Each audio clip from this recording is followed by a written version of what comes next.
Know when to fight and when not to fight. Avoid what is strong and strike what is weak. Know how to deceive the enemy. Appear weak when you are strong and strong when you are weak.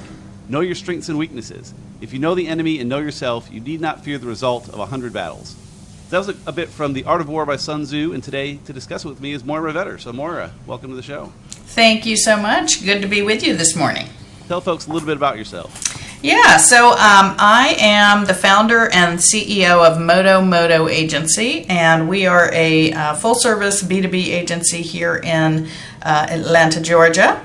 And I've been in the agency game 30 years or more. Wow. I'm just going to start saying or more. And it's been a great ride, and have worked with a lot of complex businesses, do a lot of strategy work, and that's where my love for the art of war comes into play.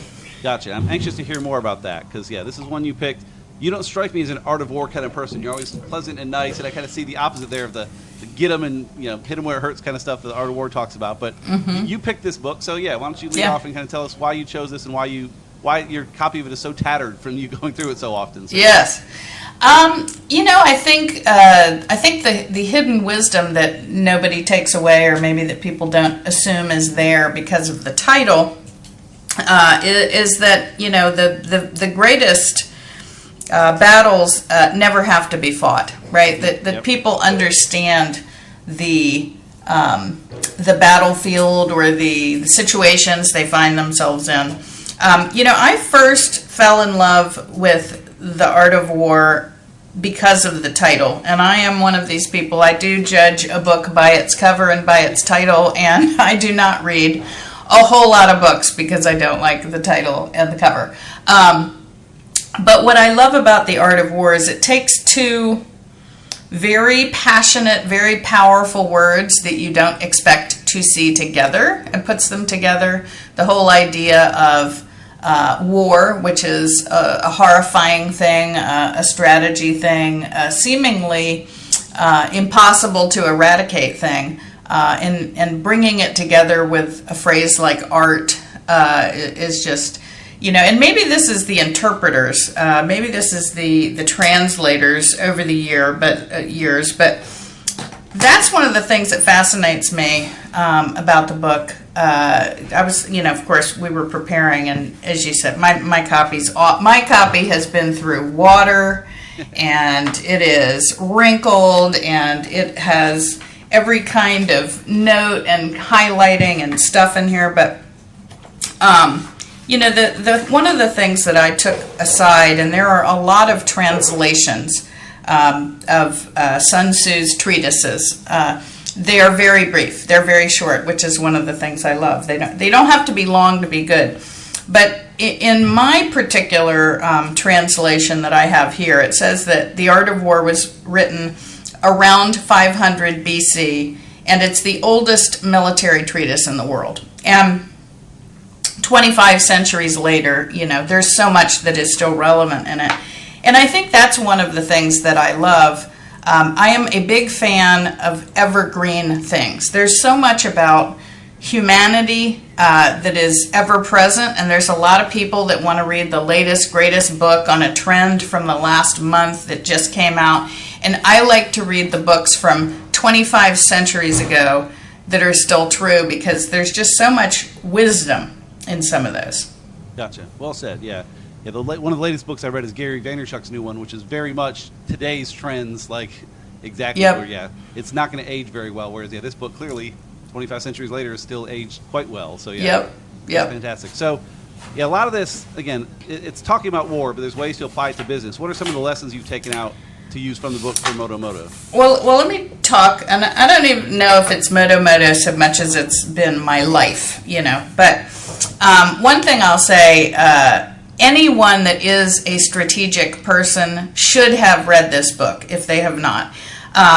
Most literature programs, most business programs, including the most strategic, in addition to military strategy programs, always have this book as a key, component because it is so simple. It is, and one thing I'll say is there's kind of an elegance about these foundational ideas that all the rest doesn't matter if you don't have some of these foundational principles in place. And I think that's the thing I would take away that I would say we've applied in the business. Some of the things that you read out in the very beginning, you must know yourself and you must know the enemy. And let's define the enemy. The enemy is the challenge that you are up against. It could be the economy, it could be a global pandemic, it could be a competitor.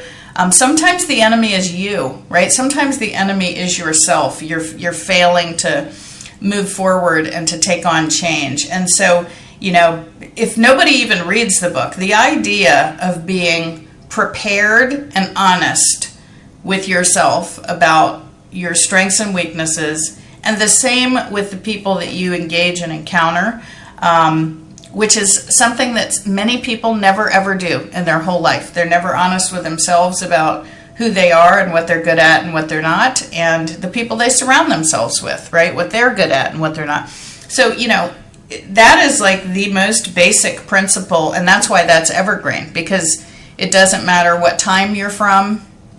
It doesn't matter whether you have any wealth or every tool and toy in the world. If you're not true about what you are and who you've surrounded yourself with, what you gonna do? Well said. Yeah, that's something, you don't see a lot of, but you hinted at it a little bit in the book, where it's knowing yourself and knowing the people around you, but knowing your opponent as well. Charlie Munger talks a lot about that, Warren Buffett's late business partner. He said, it's bad to have an opinion you're proud of if you can't state the arguments for the other side better than your opponents can. Exactly. So that's something to know, too. And again, that gets back into the war and opponents and fighting kind of thing, which I didn't take a lot of that from the book. I took more of the how to treat your team and don't give up and keep the element of surprise. And I guess some of that ties into war, but I see, at least in our industry, a lack of war. Maybe at your level there is, but... I think a lack of war is important, but there is a ton. There is stuff in here subtly about the enemy, but I think this is true. Okay, so you're like, how do you apply it to business? And now I've got to flip through and find this section. So there's a section in here that talks about these foundational ideas, and that you have to be thinking on multiple levels. And it's in the first chapter, which is laying plans, which laying plans is really, actually, let's do this for anybody reading. So the book is sectioned out in these key ideas: laying plans, waging war, attack by stratagem, tactical dispositions, use of energy, weak points and strong, maneuvering an army, variation of tactics, the army on the march, classification of terrain, which is fascinating to me, attack by fire, use of spies. And so, the book kind of talks through in each of these areas of observation and awareness, because that's what the book is about. It is about observation and awareness and the right way to act to affect an outcome, and the right way to act to affect a victorious outcome, right? And victory doesn't necessarily mean fighting. It can also mean, having everyone avoid fighting. But there is a section in here that is about the foundational things that you have to be aware of. There's what they call moral law, which is sort of rules to live by; heaven, which is the time that you're in, the seasons, the things that surround you; earth, which is the things on the ground around you. It could be your office, it could be your tools, it's the tangibles. The commander, which is the general, it is the leadership, right? Leadership is so key, and that's why this book is read by business people, because all of the things in here on the generals and the commanders and the lieutenants is about the idea of leadership. And then there's method and discipline. And the reason that I think the book is not about how to take down the opponent is because taking down the opponent is 20% about them and 80% about you. Your preparation, your understanding of yourself, your understanding of your limits. the time you're in. So it is not a book about the competition. And that's why, when I think about, and we're in similar, some would say we're competitors of each other, but, we're in a similar area of marketing, web development. I start my building and planning not by always looking at who are the top 5 competitors, what are they doing, and what should I doing? What should we be doing? It always starts from the inside. What are our strengths? What do people need? What is the team able to do? What are the best things? Now, what are our competitive threats? And that's I think part of the genius of the book too, because I think too many people spend all their time looking outside and none of the time looking inside. Gotcha. Well said. I like that. Yeah. The whole classification of terrain stuff is indeed fascinating, all the different levels there. Mm-hmm. A few things I found. One, have you ever read much from Annie Duke? No. Okay, she has a book called Quit, about knowing when to quit and how, she's a former poker player, like world championship poker player, and she said, the experts quit more quickly, than when you look at amateurs versus professional poker players. Oh, yes. Quit way quicker. This book kind of pushes the opposite, though. They say things like an army that comes back is one that has burned its boats and bridges to make fast its will. Yes. It's an interesting, I don't want to say contradiction, but just knowing when you should burn the boats versus when you should leave them there so you can make a hasty retreat. Yes. Leads to interesting things with what we do, too. I do absolutely love that section. I'm so glad you pulled that out. I think some people, when you talk about founders, especially, if you talk about founders and, if you read Inc. magazine or you listen to these interviews of people that are growing companies, they will talk about, I am all in, right? Anytime you listen to I think there's a podcast called All In. There's a lot of talking, which is, it is not that failure was unlikely. I ensured that failure was impossible because the only outcome I was allowing for was success, right? Come hell or high water, we are going to win. And that is absolutely a mentality. And there is a section in the book where it talks about getting your army where you need to go and then burning the bridges and burning the boats. So there is no means of retreat. We will be victorious here because there is no other way. And I do think that's interesting. I have definitely seen entrepreneurs and particularly seed round companies where you have this small initial team. You've just gotten funding, and everybody is true believers, right? And that's absolutely burn the boats. I think a place that you should not burn the boats and not burn the bridges. There are a lot of mid-market companies who are not really sure, when sometimes they're between categories, maybe there's been an acquisition or a divestiture of a division and they're still trying to figure out their leadership. That's not a good time to burn the bridges and the boats because you may need to, fall back, right? Fall back, reconsider, go to the side. So I also think there is something to be said about really thinking about when you do one or the other, And I love that you brought up that about the poker players. So I'm gonna jump to another book for a minute. Have you ever read Think and Grow Rich by Napoleon Hill? A long time ago, yeah. Okay.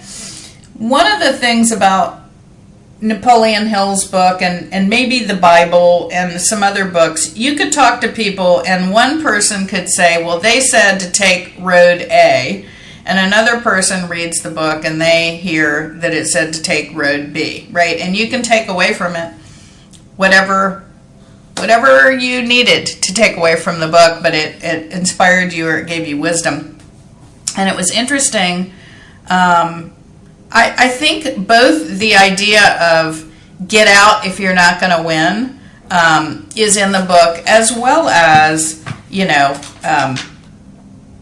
not giving up too soon. But here I did this, get in and get. So you talked about that. If you're losing, get out.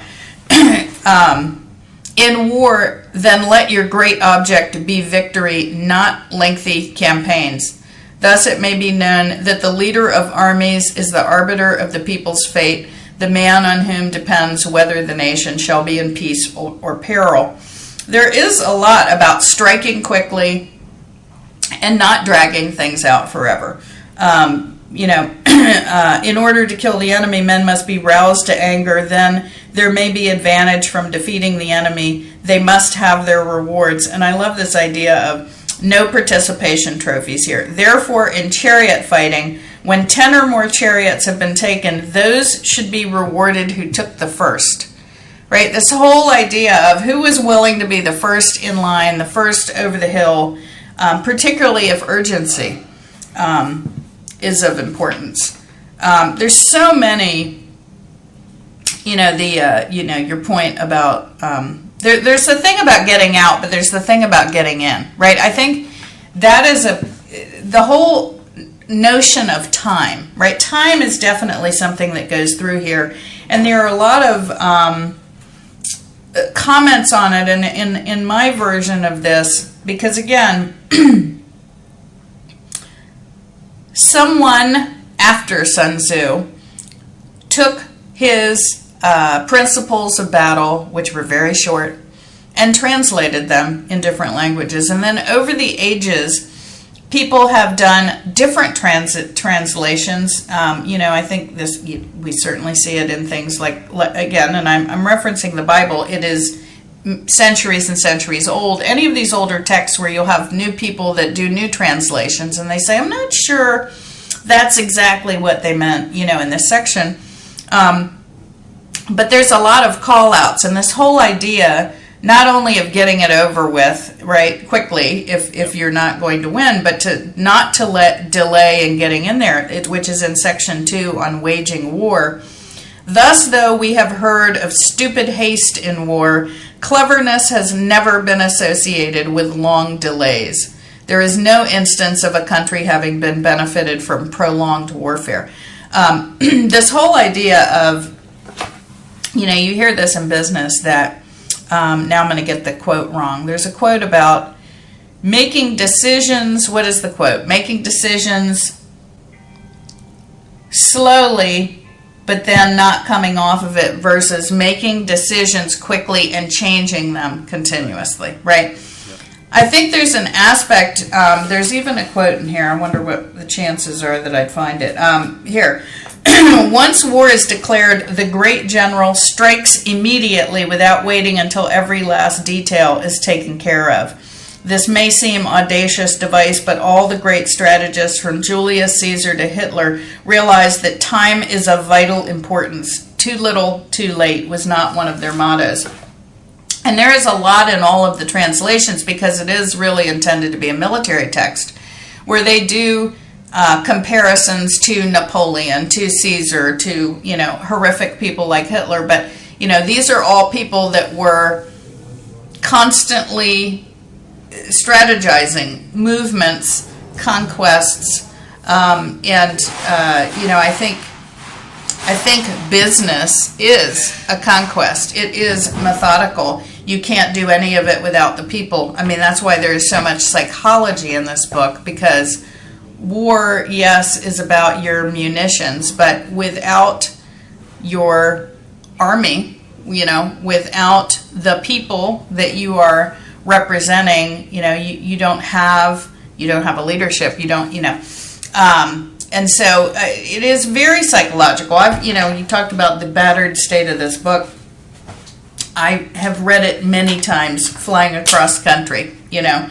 And I'm always looking, the thing about having a few books that you go back to, and so Art of War would be one of mine, Think and Grow Rich is one, Start with Why is another. Yep.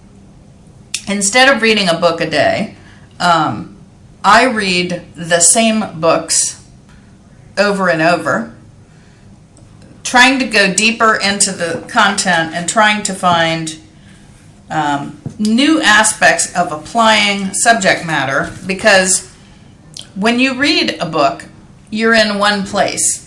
And, books like The Art of War are about long planning, right? The long game. And so the first time, I read this, I was probably in my 20s. I didn't understand any of it, right? And I probably hadn't had much leadership, so I didn't, even understand the perils of the decisions, the dangers of going too soon or waiting too long. And then the second time I read it, I was in my 30s, and I had already had a business fail, and had more leadership challenges, but also more strategic challenges. I've been through, the dot-bomb era, the 2008 economic crash, and so the whole idea about all the situational realities that impact what you and your people can do, and the battles we find ourselves in. I had lived through more of that, and so all of a sudden you start to take different things away from them. And then I read it again in my 40s when we were growing the business, and in a prolonged state of craziness with the economy from 2008 to 2012, and some real radical shifts in terms of terrain because of technology's change. Our businesses. When you think about marketing and advertising, although I've been in the business for 30 years, it's probably been, 10 different industries in the 30 years I've been in it because of, and I'm sure this is true with any industry, technology's impact and also mankind's impact. And as a resource or as a constituency, are constantly, evolving. And therefore, the businesses that we're in are evolving. And I have always been someone that was planning, that was looking for trends, that was looking for the next trend and trying to figure out how to keep changing. And that's why something like this really appeals to me, because there is no end, right? There is no ending to the need to be thinking and applying and strategizing. Well, you never have it all figured out either. I mean, we're looking down the barrel of AI right now, so this gets into we should all be quick to jump in and start playing with it and learning it, but also not be afraid to shift back out or shift over, or just being nimble. He talks about nimble a good bit. Yes. He says, quote, those skilled in military operations are able to change their formations in such a way as to ensure victory based on the actions of opponents. So opponents, or just, in this case, even just technologies, as those things shift, we need to be able to bounce around. Exactly. I like your thought on reading fewer books, too. That's something I struggle with a little bit. I read too many, but that's why I have this podcast. It's to force me to go back and reread books I've not touched in a while. This is one I hadn't looked at in quite a while, so it forced me over the last couple of days to reread it, look at my notes again, and then, of course, the stuff you're sharing is fantastic and giving me new angles there, too. So it's, I do like your approach there. I have this one section that I pulled out, and, of course, the whole damn book is highlighted. So it's, it's hard. I was like, oh, my God, the pressure, right? I'm never going to find the parts that... I really do love the parts of The Art of War that are about not waging war, the being able to, there's a section in here, supreme excellence consists in breaking the enemy's resistance without fighting, right? To win without fighting, is amazing. And, thus the highest form of generalship is to bulk the enemy's plans. But there's a section in here, and what section am I in? 3. This is attack by stratagem. So again, it's about, there are 5 essentials for victory. And I love 3 rules of this, 5 things of that, 7 of whatever. There's a section in here which are the 7 pressing questions. Well, maybe we'll come back to those. But I love this one, which is the 5 essentials for victory. He will win who knows when to fight and when not to fight, right? That's that whole picking your battles, right? There's a whole bunch of people swinging at windmills when there's nothing there, right? And using all their energy. 2, he will win who knows how to handle both superior and inferior forces, right? So, everybody, when you model... whether it is on your side or the other side, I'll tell you about that.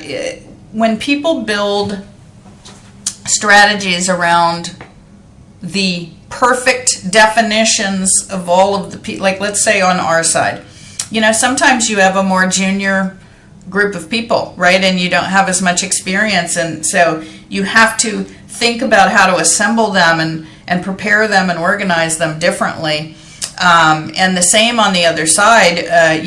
Many people have lost in battles because they assumed that inferior forces on the other side were not as capable, but they may have been more dedicated or crazy, right? Let's think of the American Revolution, right? I mean, people that are bound to win are bound to win. And so, there's just a whole aspect of that about who are we dealing with, again, on our side and their side.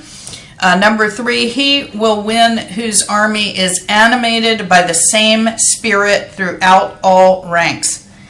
That is huge, right? I mean, that is, we hear this all the time. I think especially the last few years, all the talk about quiet quitting, right? And people who are in different places in their life, right? Yep. People who do not find themselves aligned with the mission of their organization, and that is totally understandable. It's almost impossible to have an entire group, but it takes different efforts to get people that are in the beginning of their careers as excited about something, particularly if they haven't been on a journey before or a like journey. People that are later on in their careers, if they don't, want to take a mountain again, right? There's all the things that it takes to get people there. Number 4, he will win who prepared himself, waits to take the enemy unprepared. This is so big for me. I mean, I have a book by Peter Drucker on my desk, which is Managing Oneself. And I don't say I do it properly all the time, but I think that focusing on yourself and having your own act together, your ship together, your troop together, is so important. Preparation, whatever. What's the quote? That success is 99% preparation, or what is it? 99% perspiration. Yeah. Yeah. I think that whole idea of being prepared, which is something that I've worked on a lot with, people newer in their career. I think particularly over the last few years, the pandemic was very relaxed. So some of the things that some people would describe as preparation might be seen as unnecessary formality or old-fashioned formality, and I see them as preparation, and so really trying to get people to understand that this is not about jumping through hoops. This is about getting yourself. An idea of that would be doing a rehearsed dry run for a presentation, right? Yep. That is not busy work or unnecessary work. It's to get yourself, prepared. Well, yeah, they say Steve Jobs would do about a 90-to-1 on his presentations. He was getting an hour-long presentation. He'd practice it for about 90 hours. Yeah. And he made it look effortless. That's how exactly. He made it look effortess. He wasn't. I mean, he was talented for sure. Yeah. But much of it was because he practiced so much. It was just he had it down pat. Exactly. And then the 5th essential for victory: he will win who has military capacity and is not interfered with by the sovereign. Right. So there's a lot about autonomy. Right. Everybody wants autonomy. Right. Just give me my stuff and leave me alone. Right. And I think that there is truth to getting people that really know what they're doing, making sure they have what they need, and let them do their work. Right? Let them go about their business. Wage the war. And if you don't have military capacity, then interfere. I mean, that's that's where I'm saying I think every one of the quotes in this book has two sides. It's like, first question whether you do have this, and then what do you do if you don't. One of my favorite quotes, and I think in the beginning you talked about knowing the enemy, but the quote: "If you know the enemy and know yourself, you need not fear the result of 100 battles. If you know yourself but not the enemy, for every victory gained you will also suffer a defeat. And if you know neither the enemy nor yourself, you will succumb in every battle."